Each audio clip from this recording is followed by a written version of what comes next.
Hey guys, I come to you today to tell you my reading goals of the rest of 2013. I got this idea originally from Elise and her books, and I will link the video down below now that we can't actually do video responses. For 2013, I had the 100 book reading challenge on Goodreads, and currently I am at a disappointing 13 books behind. I have no idea how that happened. I think illness may have played a part, but I'm still going strong and I'm still reading, and I'm just gonna see how far I get. If I don't get to 100, I don't get to 100, and whatever I get to, I'm going to try and beat that next year with another 100 book challenge. But for now, I'm going to be showing you the books that I specifically want to finish this year. These select few are the ones that I definitely want to read. The rest, I'm really not fussed what order I go in, but let's start with the books that have been the longest hauled, if that makes sense. They were in a book haul ages ago, and they've just been sitting on my shelf for ages now, and I feel as though they need to be read before the end of the year. Otherwise, what was the point of me buying them in the first place? First of all, we have The Unlikely Pilgrimage of Haroldfrey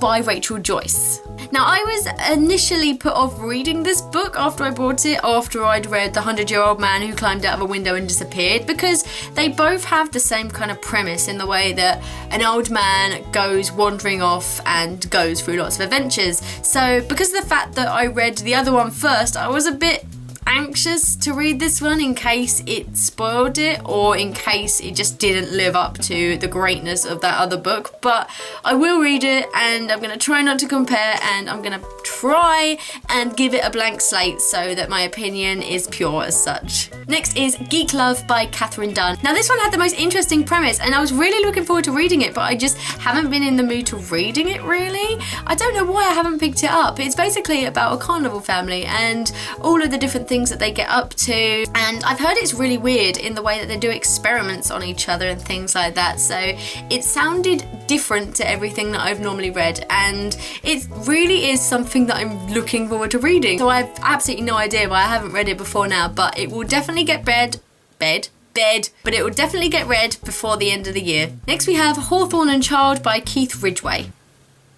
Yes, Keith Ridgway. This book I basically picked up because of the cover. I just think it's absolutely beautiful. I just love anything with that kind of illustrative, kind of vector design as such. I say as such a lot. It's just really bold and striking, and that is pretty much the sole reason I picked it up. Obviously I read the back afterwards and it sounded pretty good, but it is the sole reason. And to be honest, I really can't remember what it's about, but I guess that this is going to be one of those books that I'll just read, not knowing much about, not really knowing much review-wise about it either, so it'll be really interesting to see what this one's about. And these last lot of books are books that I want to finish so I can finish the series, and so I can say that yes, I've finished a series in a year, because I never finish series, as you've probably seen from my unfinished series video where I've pretty much only read one series in my life. Don't judge me. I'm going to be finishing off the Maze Runner trilogy with The Death Cure by James Dashner,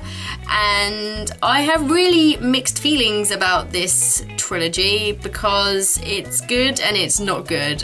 And I don't think Dashner can make up his mind whether he wants it to be stupid or serious. So I'm really hoping that The Death Cure has some kind of meaning to it and has some kind of plot that isn't really stupid, filled with monsters that just come out and get you when you are probably expecting it. I'm kind of nervous to finish this, but I really want to finish it nonetheless. And last but not least, I have the last two books in the Percy Jackson series, Battle of the Labyrinth and The Last Olympian. I'm really enjoying this series so far. It's really good. Admittedly, the first and the second book were better than the third book. The third book just seemed a little bit meh for my likings, but as everyone knows, pretty much everyone in the booktube community absolutely adores this series, so I am really excited to finish it off and hopefully go on to the next series, which I can't think of the name of at this particular moment, but this one will definitely get finished before the end of the year. This is a very top priority because I'm in love with these so far. Have you got any reading goals for the end of the year? Like how many books you want to get done? What particular books that you want to read?